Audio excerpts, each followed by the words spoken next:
Mhm.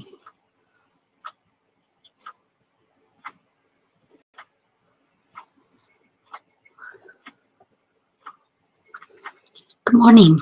Today's teaching by Jetsunma and Lhamo is entitled Relating to Your Spiritual Practice.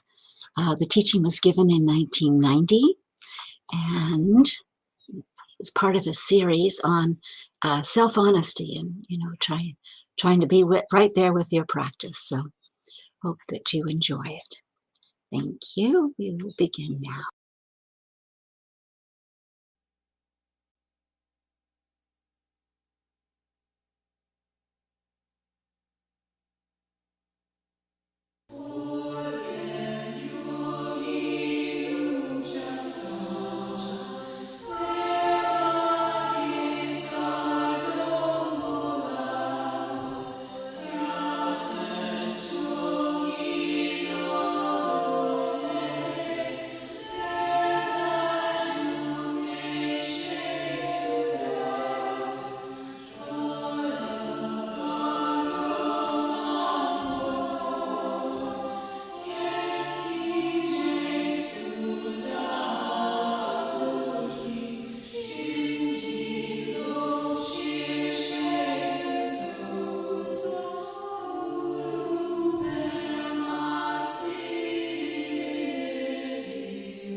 The Buddha teaches us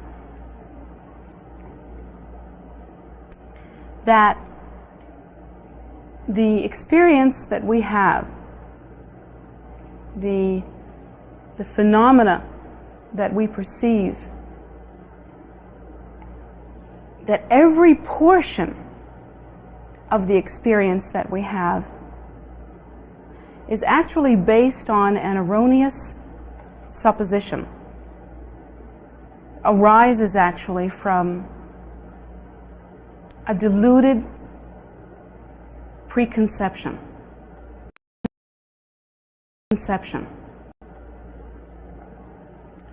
And that concept is the concept of self-nature as being inherently real. The Buddha teaches us that since time out of mind, the idea of a solid and very real, very essential self-nature was somehow arrived at, or somehow born, or somehow arose. And of course that's possible because from the sphere of truth, from the primordial wisdom nature, all potency, everything can arise. That idea of self-nature is actually a delusion. That is to say, that idea of self-nature as we understand self-nature to be. And from the moment that that conclusion was arrived at, we began a process of defining and redefining and dividing, sorting out the difference between self and other. Because the odd thing about self is that once you have self, you have to define it constantly. You have to determine where self ends and other begins. Otherwise there is no self, you see. One has to have that process constantly going on. So since time out of mind, since that first arrival at that first conclusion, we have been constantly defining the separation between self and other, and we do it automatically. We do it without thinking about it. We can't have any experience that we have now without first creating that division. We can't walk, we can't talk, we can't have a thought. We can't have even the most gossamer delicate perception without defining the difference between self, the perceiver, and the perception. That process continues. Not only does it continue, but it exaggerates. In the definition of self-nature as being inherently real, in that continual process, there results from that a clinging. That is to say, that one views self-nature as being a certain way, and once establishing that, there is a natural tendency to maintain that idea, and therefore ego clinging is born. Then one perceives phenomena as being separate from self, and in perceiving phenomena as being separate from self, one must either react toward phenomena with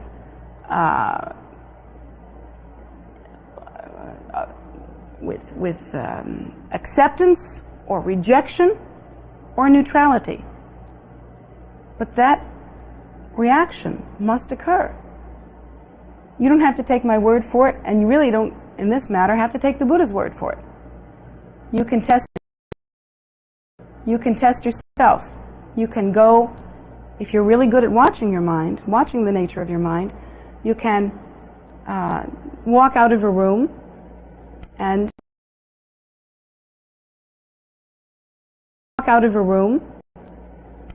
then you can walk into the room and open your eyes and watch what happens inside your mind.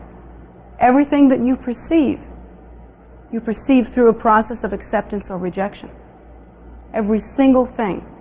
Or you can close your eyes and have someone walk into a room that you've never seen before and watch what happens. Watch how you see that person. Everything is all about acceptance or rejection.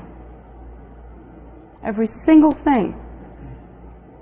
We have no process in our mind that is separate from the things that I've just described, and they are all based on the belief in self-nature as being inherently real. Once we have that process, once we are involved in that kind of perceptual process, once we view phenomena in that way, once we have the experience of self-nature, it simply does not do for us to walk around and say, well, the Buddha said it's not true, therefore this isn't happening. You can try that yourself. All you have to do is walk out into the street and see if cars are not happening. Because you will absolutely find out that cars are happening. Or I have somewhere a pin on my garment, and if you don't believe that you're experiencing phenomena right now, if you don't believe that what you see is real, it'll take me about 5 minutes to convince you that this is real. So you can't say, some people think that that is the correct way to proceed, but you cannot deny the reality of your experience. You cannot deny the reality of your experience of self, and you cannot deny the reality of your experience of other. What we are existing in now is a view that is based on the belief in self-nature as being inherently real, and it's a view of relativity. Everything that we perceive is relative to self.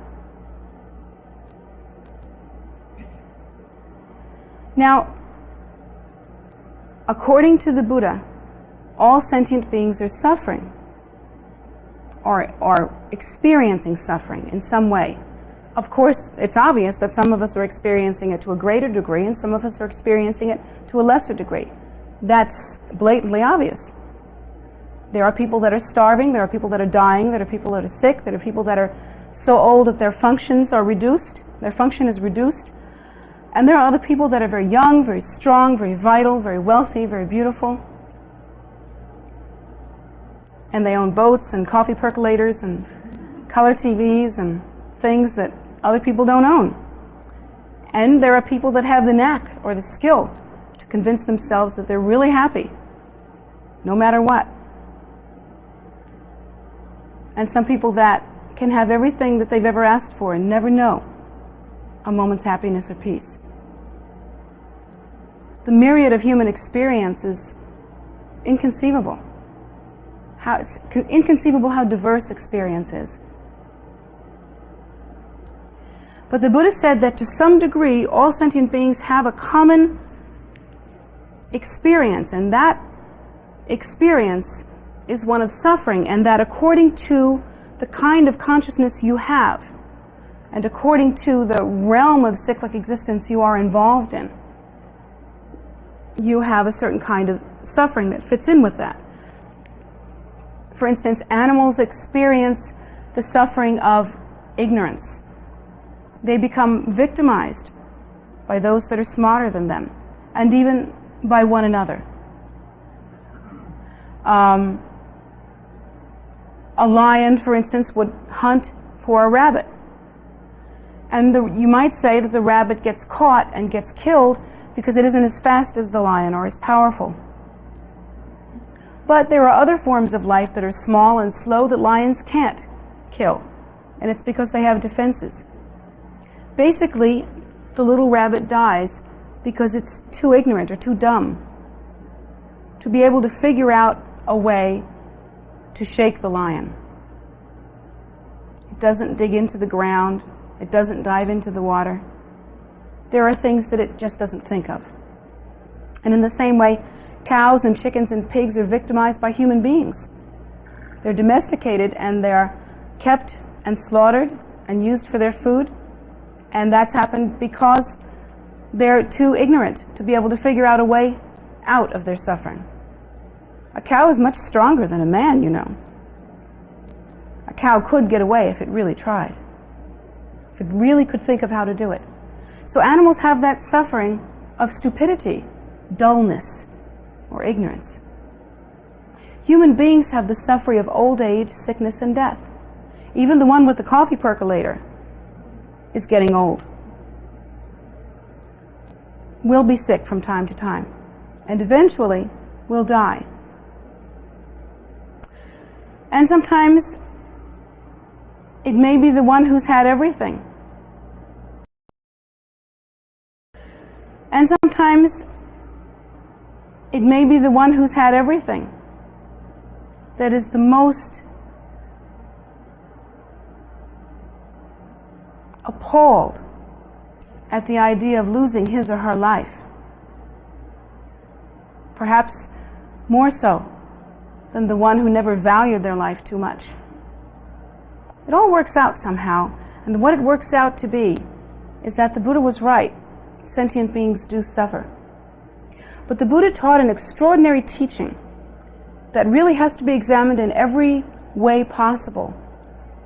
And it's an unusual teaching. The Buddha taught us that there is an end to suffering. It's hard for us to conceive of an end of suffering. How can that be? But the Buddha taught us that there is a cessation of suffering. And the way that he taught us that was by explaining the cause of suffering. I've described to you that since time out of mind, we've had this idea of self-nature as being inherently real, that we have divided the difference between self and other, and that we are constantly having this perceptual process that is involved with that kind of routine. And I've described that there is an exaggeration of that perceptual process, and that exaggeration is clinging, ego clinging, clinging to self-nature as being a certain way, and clinging to the stability of self-nature, and also clinging to other things by acting with attraction, repulsion, or neutrality toward other things, having feeling or clinging toward other things. The Buddha teaches us that that clinging actually is the cause for all suffering. Yet it actually isn't the idea of self-nature being inherently real, that having that idea is not the cause of suffering, that it is desire that is the cause of suffering.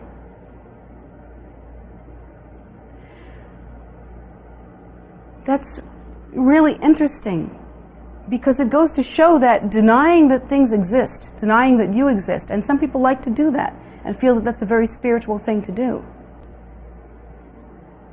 Denying things may not be the answer if what the Buddha says is right. It is desire that causes suffering. And so purifying one's mind in a certain way in order to pacify desire, which we all have. Pacify desire, which we all have. According to the Buddha, that can bring about the cessation of suffering. The Buddha calls the cessation of suffering enlightenment. Enlightenment actually occurs when clinging, when desire, when hatred, greed, and ignorance are pacified to the degree that one can experience spaciousness, and therefore experiencing spaciousness, one can naturally and spontaneously abide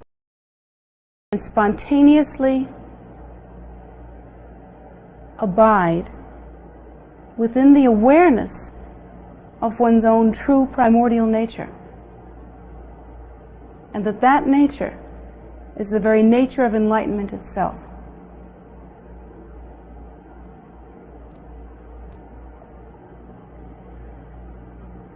Now, what we have to do is we have to hear that whole bit of reasoning, that whole thought process that I just laid out, and we have to think about it in a very real, solid, and logical way. We can't just practice a practice or hear a teaching and go through the movement of spirituality without thinking through these cause and effect relationships, without thinking through the idea of what method really is, without thinking through the idea of what the cause of suffering really is and what the cessation of suffering really is. We have to think this through. We have to get the big picture. Why do we have to get the big picture? Because if we don't, we will not be true to ourselves. We will have no spiritual fidelity.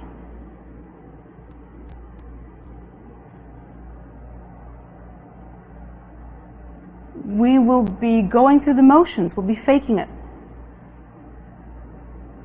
The stark reality of that, and it's a painful one to look at, and perhaps a shocking one, is that we will be like spiritual whores if we don't get this picture. Forgive me for using a shocking word. But one must understand to the depths of one's heart so that one can be true to oneself. Otherwise, it is entirely possible, and I see it happening again and again and again, that people can do practices. Oh, you can practice for 8 hours a day. And you can talk the talk and walk the walk and wear the clothes and do all the kinds of things that practitioners do, that spiritual people do. And you can look ever skyward and look very humble and look all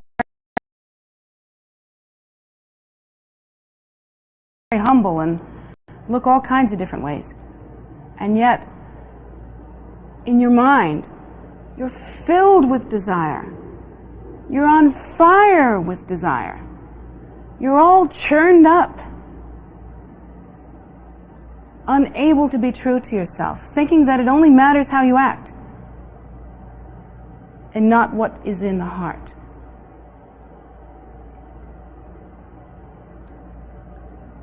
I've seen it again and again and again that meditators will look ever so holy. They'll sit there and they've got even the right, let's say they got these fingers, or sometimes these fingers, and they do all these fun little things, and they sit in the right position, and whenever you talk to them, they're so peaceful. You see a lot of this kind of thing. And in their mind, they are desperate for your approval. That's why they're acting like that. They are filled with passion. They are aflame with a kind of experience that perpetuates their suffering.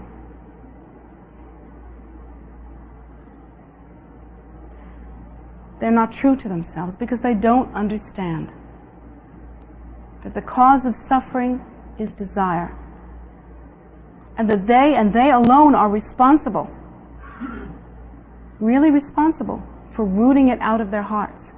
That going through the motions won't do it. It won't cut it.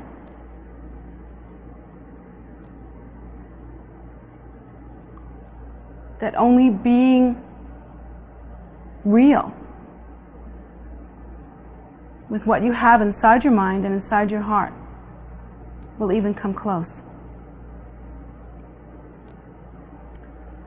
There is a kind of spiritual fidelity that we have to strive for. And we can only do it through reason and logic, actually. We have to think this through.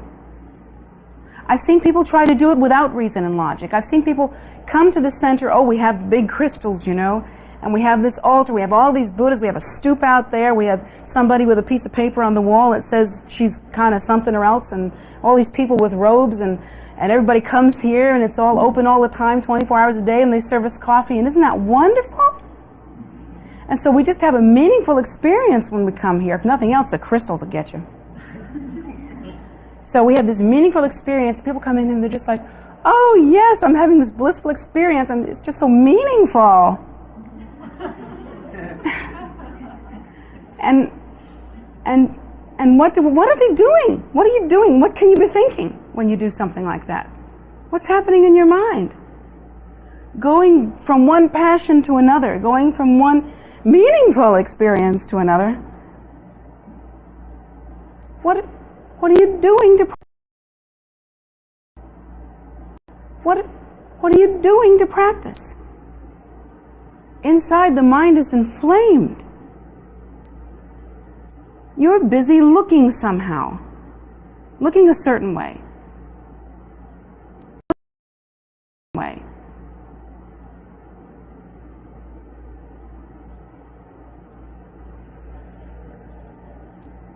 I see this again and again and again. We're trying to have an emotional experience.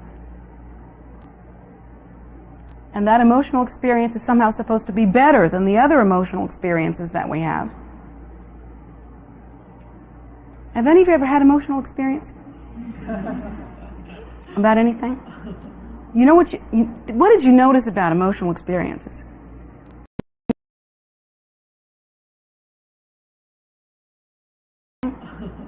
You know what did you notice about emotional experiences?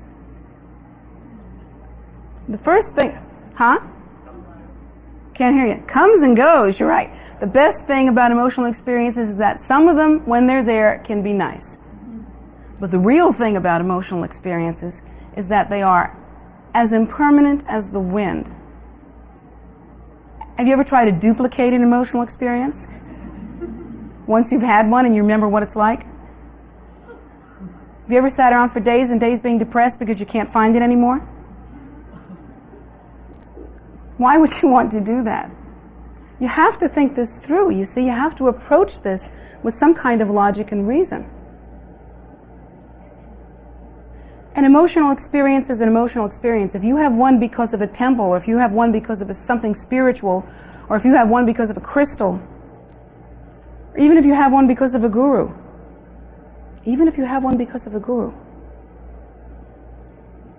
what makes it different from any other emotional experience? It's the same. It's exactly the same. It's impermanent. And I know people that really suffer on their path because they saw their guru the first time and they had this incredible passionate experience. It's like amazingly emotional and they were blown away. And it stopped there. They didn't really get into the meat of their practice. They tried to rely on that one thing to last them for the rest of their lives. And it can't. You have to have logic and reason. You have to think through what the path is all about. It has to be real, and you have to be real with your mind. And so they have that one experience, and for the rest of the time, they just walk around really trying to duplicate it. Just trying to duplicate it, thinking that that's it. When you can duplicate it, that's what it is.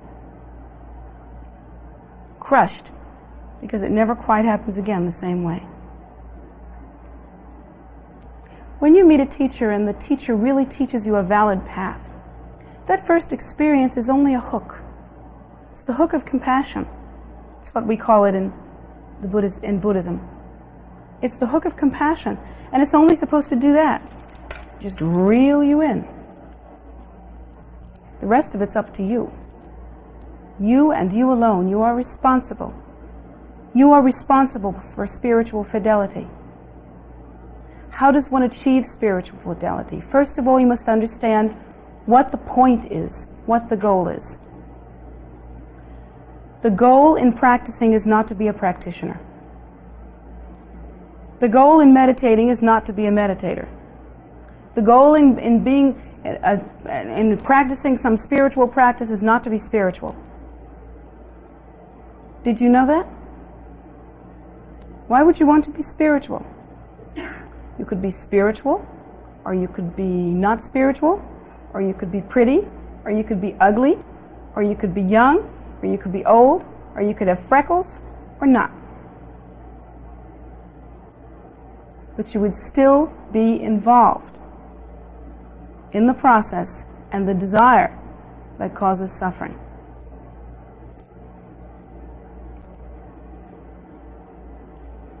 You have to be true to your own mind, to that nature inside of you that is indescribable and already complete. That nature that is the same nature as Guru Rinpoche, the same nature that is the Buddha, that has no beginning and is spontaneously completed, that has no substance and yet is the mother of all experience. That nature that is pure luminosity and spaciousness itself, that is the true Guru. And the only way to experience, to reside spontaneously within the experience, to reside spontaneously within the experience of that nature, is to rid oneself of hatred, greed, and ignorance. To rid oneself of the mother of all these three, which is desire. And you can't hire a mechanic to do that. You can't get someone to come in there and steam clean your brain. You have to do it yourself. You have to do it yourself by being true to yourself, by looking in your mind, by following cause and effect relationships, by following the method, by understanding what the problem is and what the result should be, and accomplishing the method that will bring about that result truly and completely. Only you can do that. No one else can do that. You are completely responsible for the result.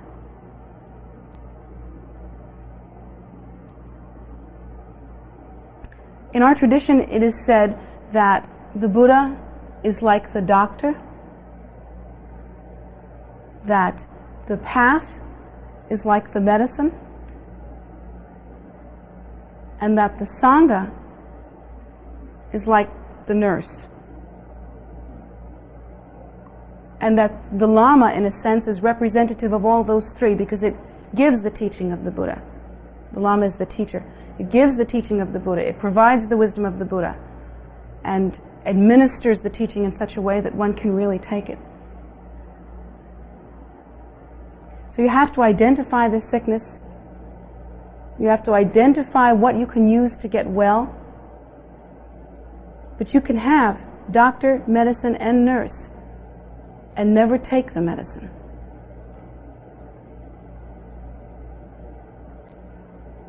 We've all done that. We've all had opportunities that we've missed completely.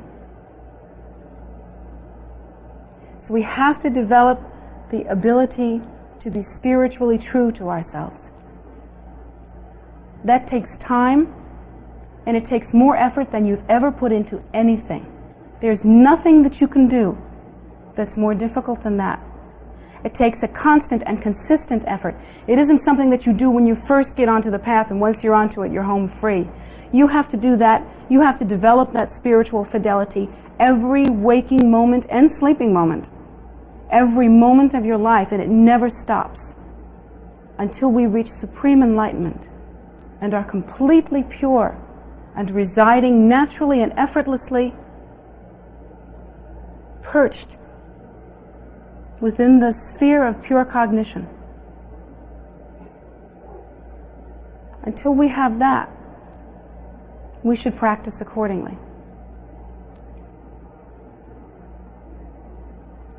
So I hope that you will take into account this short teaching on spiritual fidelity It's something that I try to teach again and again and again in many different ways because I think it's hard to hear. It's really hard to hear, and it's especially hard to practice. Even if you hear it very well right now and go, yeah, I know what she's saying. I really understand what she's saying. What's going to happen when you walk outside? That we can't help it, but that wanting approval, that wanting to be a certain way, that clinging to ourselves as being a certain way, that constant reactive mode, you know, the attraction and repulsion that we feel for things that we see, it all starts to kick in again, and we find ourselves just treading water. When that happens, you should do two things. You should give yourself a break, do the best you can, and don't let yourself get away with murder. 3 cardinal rules. The Buddha didn't teach these, actually. That was my idea. I like to let you know where things come from. But those are my 3 cardinal rules, and I feel like if we do that and do it diligently, carefully, we'll find something extraordinary and we'll be able to make progress. Not in a week, not in 2 weeks, not in months or even years. It takes a while. It takes a while. But it's possible because the Buddha said so. And he would know he crossed the ocean of suffering. So thank you very much for coming to listen to this teaching. And I always tell people at the end of teaching, you're probably tired of hearing this by now, but I feel that it's my duty to tell you that if you've come here because this is a great place to be and you like the lunch, that's fine. And if you come here because it's entertaining to be here, that's also fine. I know I can be a little entertaining at times. But what you'll take away with you will be very limited. Really, you'll have come and basically watched a movie. And you can pay $6 and watch a more entertaining movie than this. The only way that anything that you've heard today is going to benefit you is if you take it to heart and really use it. Use it every day as much as possible. And if you fall off the horse, get right back on it again. You can do that. That's allowed. So please use what you've learned and make it part of your life, whatever your life is about.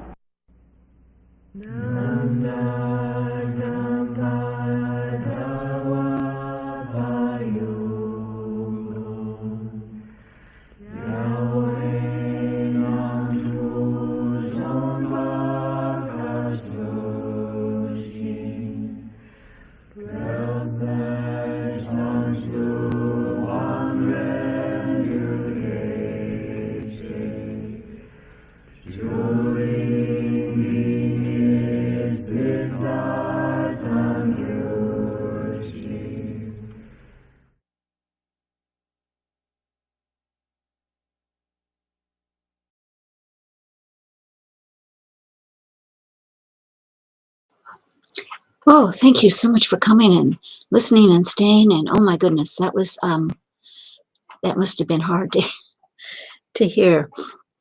But I will re-upload it and hopefully it will come across as clean as it was when I checked it last night. You know, I'd like you to have a good experience of it. We welcome you to KPC if you are able to come and to visit and to, what can I say, have you know, a good experience here. We have a lot of things going on all the time, but we make it a place of welcome to everyone for so many different reasons. There's a lot of activities that go on to bring compassionate assistance to others through our Buddhist Relief Program. There's farm animals and all kinds of wonderful things to come and see. We have a new koi pond that Jetsunma is just really having a good time creating and tweaking it and making it perfect. And the koi are quite special, as are all the animals that are here. They've got purposes for everything. So come and check it out if you're interested. There are walking trails, meditation gardens. The outside is open every day from dawn to dusk. And so if it's good weather, it's a great place to walk. And that would probably not be today. It's raining and cloudy, and that may have contributed to the internet issues. I do not know. But on days when it's really lovely, we have people walking the grounds and checking out the stupas and meditating in all kinds of places, and it's wonderful. Meanwhile, inside is open from 8 a.m. to 8 p.m., and you're welcome to come and pray and do whatever meditation you like. If we're doing a practice at that time, feel free to join us. Our practices are now in the evenings for now at 7 p.m., and again, you're welcome to come join. You don't have to leave at 8. You can leave when the practice is over. The 8 a.m. is just when we lock the door.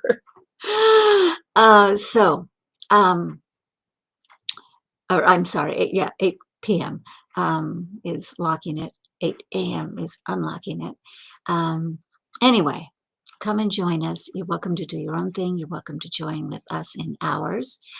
And today, and all Sundays now for our Sunday schedule, Kempo Tenzin Karze is teaching kind of a combination. He begins with the meditation and then goes on to short teaching and then finishes with a very short Chinrezi practice.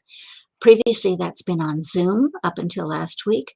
And this week it's on, and starting this week, it's on YouTube and Facebook. So you can same place you were to get to see this and have at it.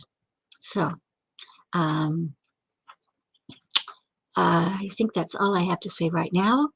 I'm going to see if I can go fix this stuff. So anyway, I will upload the teaching right now, and so that hopefully it comes up in better condition. And welcome. Please come. If you want to make an offering to Jetsunma, you can do so. Her PayPal account is there in the chat. It's JetsunmaGift, all one word, @gmail.com. That's JetsunmaGift @gmail.com. If you have any questions, you can reach us at kpc@tara.org. And we're glad to do our best to answer them. So have a wonderful day and a wonderful week. Take care.